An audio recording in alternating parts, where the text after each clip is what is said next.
सभी को जय मसीह की। आज हम पढ़ेंगे यिर्मयाह अध्याय 13। लुंगी का उदाहरण। यहोवा ने मुझसे यूं कहा, जाकर सनी की एक लुंगी मोल ले, उसे कमर में बांध और जल में मत भीगने देना। तब मैंने एक लुंगी मोल लेकर यहोवा के वचन के अनुसार अपनी कमर में बांध दी। तब दूसरी बार यहोवा का यह वचन मेरे पास पहुंचा, जो लुंगी तूने मोल लेकर कटी में कस ली है, उसे फरात के तट पर ले जा और वहां उसे चट्टान की एक दरार में छिपा दे।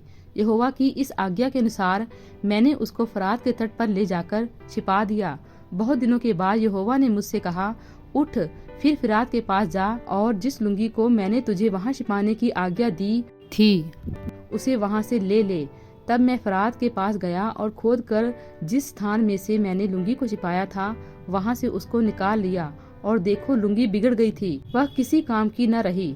तब यहोवा का यह वचन मेरे पास पहुंचा। यहोवा यूं कहता है, इसी प्रकार से मैं यहूदियों का गर्व और यरूशलेम का बड़ा गर्व नष्ट कर दूंगा।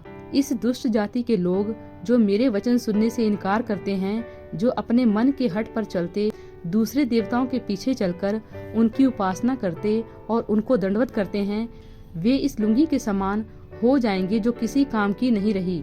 यहोवा की यह वाणी है कि जिस प्रकार से लुंगी मनुष्य की कमर में कसी जाती है, उसी प्रकार से मैंने इस्राएलियों के सारे घराने और यहूदा के सारे घराने को अपनी कटी में बांध लिया था कि वे मेरी प्रजा बने और मेरे नाम और कीर्ति और शोभा का कारण हो, परंतु उन्होंने ना माना।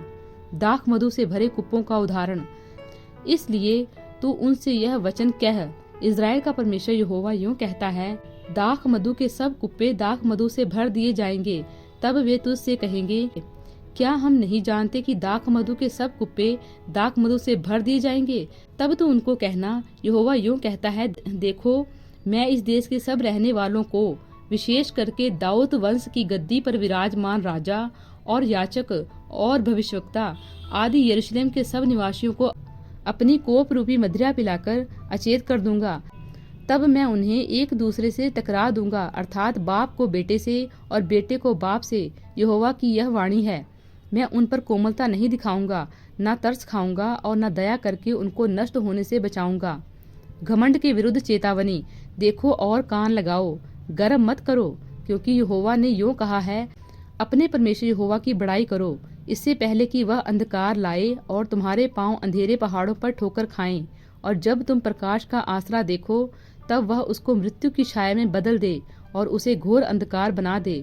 पर यदि तुम इसे ना सुनो, तो मैं अकेले में तुम्हारे गर्व के कारण रोऊंगा और मेरी आंखों से आंसुओं की धारा बहती रहेगी, क्योंकि यहोवा की भेड़ें बंधुआ कर ली गई हैं। राजा और राजमाता से क्या है, नीचे बैठ जाओ, क्योंकि तुम्हारे सिरों के शोभायमान मुकुट उतार लिए गए हैं। दक्षिण देश के नगर घेरे गए हैं, कोई उन्हें बचा न सकेगा। संपूर्ण यहूदी जाति बंदी हो गई है, वह पूरी रीति से बंधुआई में चली गई है।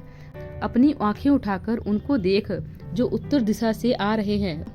वह सुंदर झुंड जो तुझे सौंपा गया था कहाँ है? जब वह तेरे उन मित्रों को तेरे ऊपर प्रधान ठहराएगा जिन्हें तूने अपनी हानि करने की शिक्षा दी है, तब तू क्या कहेगी? क्या उस समय तुझे जच्चा की सी पीड़ाएं ना उठेंगी? यदि तू अपने मन में सोचे कि ये बातें किस कारण मुझ पर पड़ी हैं, तो तेरे बड़े अधर्म के कारण तेरा आंचल उठाया गया है और तेरी एड़ियां बलपूर्वक नंगी हो गई हैं। क्या हबशी अपना चमड़ा या चीता अपने धब्बे बदल सकता है? यदि वे ऐसा कर सकें, तो तू भी कर। जो बुराई करना सीख गई है, भलाई कर सकेगी। इस कारण मैं उनको ऐसा तितर बितर करूंगा, जैसा भूसा जंगल के पवन से तितर बितर किया जाता है। यहोवा की यह वाणी है, तेरा हिस्सा और मुझसे ठहराया हुआ तेरा भाग यही है, क्योंकि तूने मुझे भूलकर झूठ पर भरोसा रखा है। इसलिए मैं भी तेरा आंचल तेरे मुंह तक उठाऊंगा, तब तेरी लज्जा जानी जाएगी। व्यभिचार और चोचला और शिनालपन आदि तेरे घिनौने काम जो तूने मैदान और टीलों पर किए हैं, वे सब मैंने देखे हैं। हे यरूशलेम, तुझ पर हाय, तू अपने आप को कब तक शुद्ध न करेगी और कितने दिन तक तू बनी रहेगी? प्रभु इन वचनों द्वारा आपको बहुतायत से आशीष दे। आमीन।